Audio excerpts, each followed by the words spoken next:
इबलीस की नस्ल की इब्तदा जिस जिन से हुई उसका नाम तारानोस कहा जाता है। तारानोस इबलीस से 1,44,000 साल कबल दुनिया पे मौजूद था। तारानोस की नस्ल तेजी से बढ़ी क्योंकि उन पे मौत तारी नहीं होती थी और न बीमारी लगती थी। अलबत्ता ये चूंकि आतशी मखलूक थी तो सरकशी बदरजाए उत्तम मौजूद थी। इस जिन्नों की नस्ल को पहली मौत फरिश्तों के हाथों पैदाइश के 36,000 साल बाद आई, जिसकी वजह सरकशी थी। यहां पहली बार मौत की इब्तदा हुई।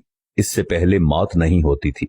बाद में चल्पानेस नामी एक नेक जिन को जिन्नात की हिदायत का जिम्मा सौंपा गया और वो ही शाह जिन्नात करार पाए।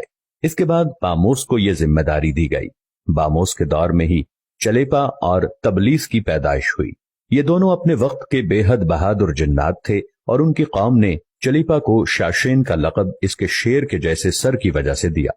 इन दोनों जिन्नात की वजह से सारी कौम कहने लग गई कि हमें उस वक्त तक कोई हरा नहीं सकता जब तक शाशेन और तबलीस हमारे दरमियान मौजूद हैं। इन दोनों की वजह से कौम के जिन्नात आसमान तक रसाई करने लगे और तीसरे आसमान पर जाकर शरारत कराते थे।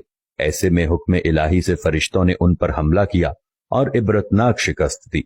इसी दौरान जब इजराइल अलैहिस्सलाम को इबलीस ने देखा तो सजदे में गिर गया। इबलीस शुरू ही से एक नडर और ज़हीन बच्चा था। उसमें बाप की बहादुरी और मां की मक्कारी कूट कूट कर भरी हुई थी। उसने मलाइका के साथ जाकर तौबा का बाकायदा ऐलान किया और फिर फरिश्तों से फैज़ इल्म हासिल करने लगा। इल्म हासिल करने और रियाजत का ये आलम था कि पहले आसमान पे आबिद, फिर दूसरे आसमान पे जाहिद, तीसरे आसमान पे बिलाल, चौथे आसमान पे वाली, पांचवें आसमान पे तकी और छठे आसमान पे कबाजान के नाम से मशहूर हुआ। ये वो वक्त था जब ये फरिश्तों को सिखाता था। सातवें आसमान पे इबलीस बुक़्क़ाए नूर में रहा। हफ्त अफलाक के सब मलाइका का मुअल्लिम करार दिया गया। यहां तक पहुंचकर इबलीस ने अपनी आजजी और रियाजत की इंतहा कर दी। कमोबेश इबलीस ने 14,000 साल अर्श का तवाफ किया। यहां उसने फरिश्तों में उस्ताद सरदार अजाजील के नाम से शोहरत पाई। कमोबेश 30,000 साल मुकर्रबीन फरिश्तों का उस्ताद रहा। इबलीस के दरसोबाज की मियाद कमोबेश 20,000 साल है। फरिश्तों के साथ क़याम की मुद्दत कमोबेश 80,000 साल है। इबलीस को हुक्म हुआ कि दारोगा जन्नत रिजवान की मुआवनत करो और अहले जन्नत फरिश्तों को अपने इल्म फजल से बहरावर करो। यूं इबलीस को जन्नत में दाखिले का परवाना मिल गया और जन्नत में भी अपने इल्म से दारोगा जन्नत रिजवान को सैराब किया और यूं जन्नत और रिजवान की कुंजियां इबलीस के पास रहीं। रिवायत के मुताबिक इबलीस 40,000 साल तक ये फर्ज खजानची अंजाम देता रहा। यही वो मकाम आला तरीन जन्नत रिजवान ही था जहां इबलीस ने पहली बार बादशाहत के ख्वाब देखने शुरू किए।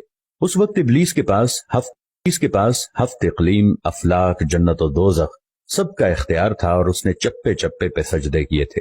मगर यहाँ पे इबलीस आजिज़ी से पहली बार भटका और खुद को बादशाह बनाने और रब बन जाने के ख्वाब देखना शुरू किए।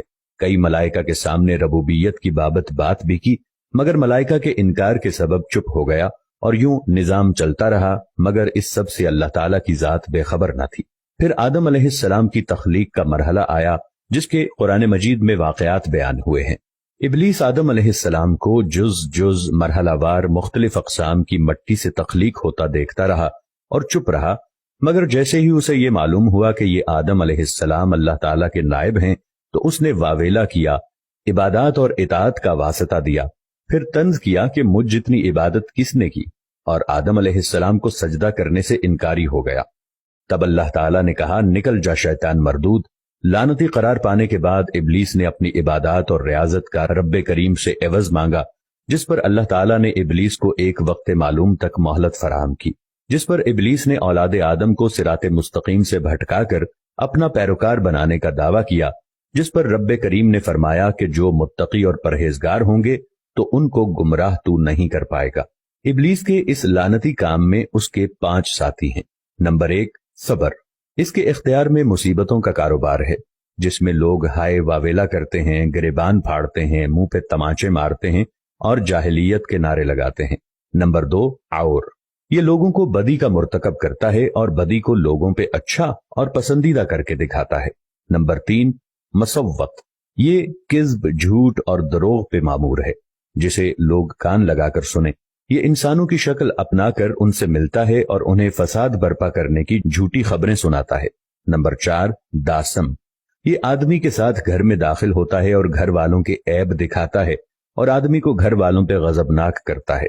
نمبر 5، زکنیور، یہ بازاروں کا مختار ہے۔ بازاروں میں آ کر یہ بددیانتی کے جھنڈے گاڑتا ہے، بازاروں میں برائیوں اور فحاشی پہ ورغلاتا ہے۔ ابلیس کا آدم علیہ السلام کو سجدے سے انکار کا جزیہ حسد تھا کہ جس نے اسے مجبور کیا کہ میری جگہ آدم یعنی خاک کو کیوں ملی۔ یہ اس کا جزیہ تکبر اور غرور تھا کہ میں اعلیٰ ہوں، اور اس ایک سجدے کے انکار کی بات نہیں تھی، بات اطاعت سے سرکشی کی تھی، شرک کی تھی۔ ابلیس نے دل میں خود کو رب مان لیا تھا۔ اسی شرک عظیم کی بدولت ابلیس تا قیامت رسوا و لعنتی ٹھہرا اور اولاد آدم کو بھٹکانے کے لیے آزاد قرار پایا۔ حاصل نتیجہ یہ ٹھہرا کہ رب کریم کو انسان کی عبادات، عاجزی، علم و دانش سے کچھ غرض نہیں ہے۔ رب کریم صرف دیکھتا ہے کہ دل میں اطاعت و فرما برداری کتنی ہے۔ اسی بنیاد پر تقوی اور پرہیزگاری کے درجے قرار پاتے ہیں۔ اللہ کریم ہمیں اپنی نیت کو درست رکھنے کی توفیق عطا فرمائے۔